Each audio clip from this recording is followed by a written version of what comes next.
Preparing for coming into a classroom is like preparing for any other job.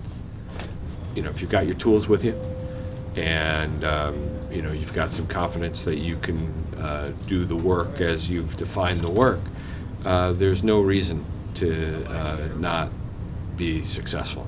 And it's like walking onto any other job site. If you go onto a job and you're not ready and you're trying to wing it and you don't know the stuff and you're going to do it off the cuff, you're going to fail.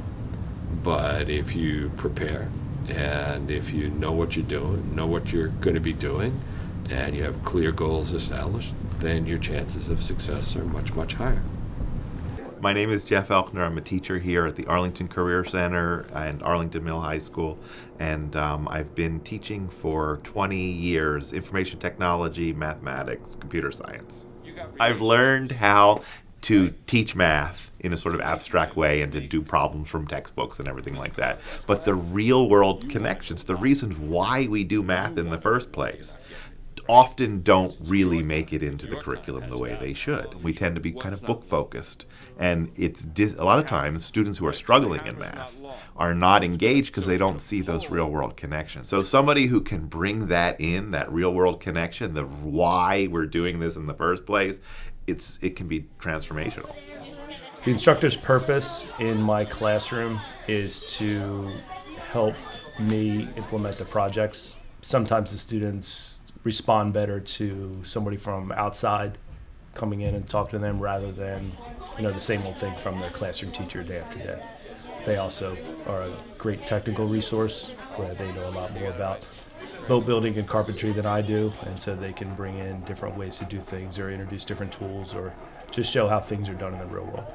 The purpose of me being here, what I'm here to teach is math skills, math enrichment. We generally have kids who don't understand math in the traditional sense, and it doesn't quite click, and we show a project-based way, a way they can see and feel and touch that teaches math skills. I also believe part of what I teach is their own independence, confidence in themselves, reminding them that they know what to do, because they need that reminder, and that just because they don't get it one way, it doesn't mean there's something wrong with them, There's another way to do it, and it's okay.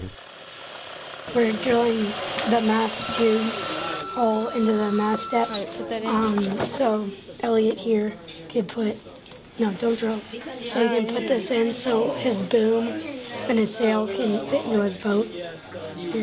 I cannot speak highly enough about having Anthony here in the 7th grade class. It is a world of difference. Just having someone else to collaborate with, even just greet me in the morning, talking with another professional that's actively engaged with the students. If one of us is struggling with this particular student, Anthony will say, well, let's try this or let's try that. And it's just nice because if I have a difficult time explaining something or teaching something, Anthony teaches it a different way. So students respond differently to each one of us, and I think that's a huge benefit. That's probably the biggest benefit, is just having another person there that's a different personality or teaches things differently. And it's really beneficial to the students. The culture of the classroom largely belongs to the teacher.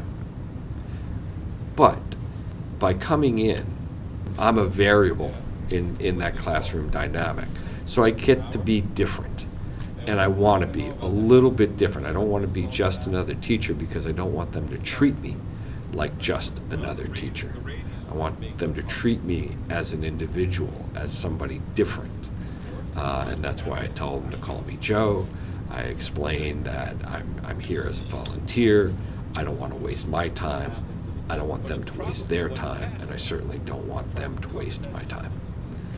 When we first get together at the beginning of the year, when I get together with the guest instructor, we usually go through the projects and we keep probably a week or two ahead of the students. We go through the materials coming up. What do we need next? What are the next steps? We talk about where the math is in the different steps of the projects and how we can implement it into the projects. The guest instructors are usually really good at showing the creative ways that math can be implemented into the projects. So they're really helpful that way. It's been a continuous dialogue as we go through based on the needs of the kids, seeing what they really need, because some kids are great at one thing and some are great at another and some are awful, and it's just a matter of figuring out what works and what doesn't, and it's an evolving process because there's always going to be different kids at different levels. It's kind of nice because Anthony's, in the class. He's also behind the scenes. He's gathering materials. He's talking with the other tech ed teacher at the other middle school. I don't know that I really balance it any specific way. I don't know that I could say, we work on this or this or this, but he's just when he is here, he's a great resource. 2 days is great. Would I take 3 or 4 or even 5? Absolutely. I think the best experience is when I'm working with a teacher who, in a way, we can complete each other's sentences without stepping on any big ideas. That we're really flowing in hitting the important stuff that we got to hit, that we can feel and we can know that these ideas that we're sharing and these really concrete skills and these high expectations that we have, that we're landing every single time. That comes out of building a relationship. It's not going to happen right away, but if you stick with it, if you're committed, this is incredibly rewarding for you as a craftsman, as a tradesperson, as a professional, as a parent. You start learning things about yourself.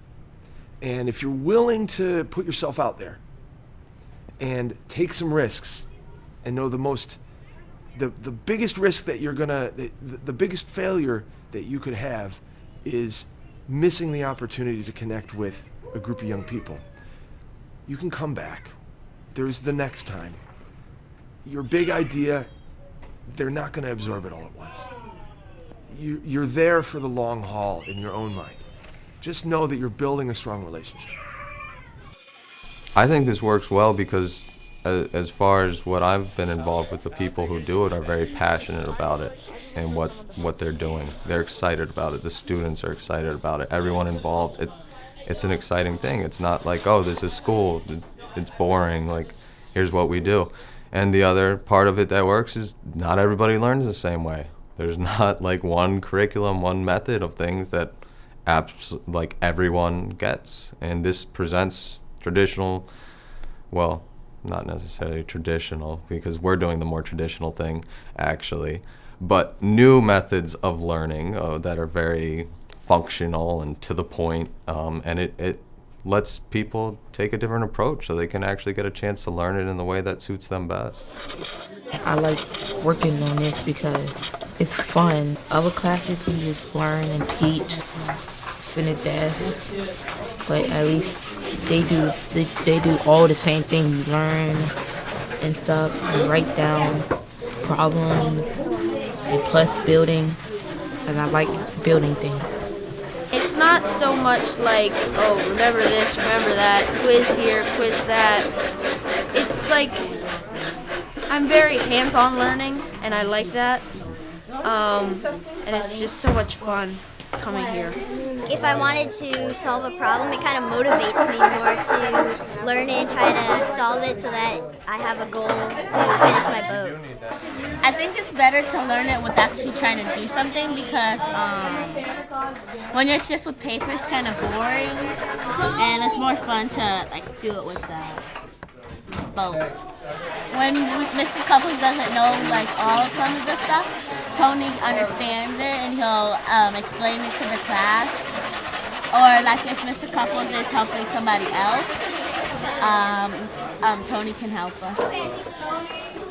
Folks who know how math is useful from the work that they do, and for me that means builders, folks who build stuff, are just a tremendous resource for our communities. They're a tremendous resource for the kids in our schools. They're a tremendous resource for the teachers who are trying to teach the kids who are in our schools. And we need to figure out how to get that resource, our builders, working with our kids.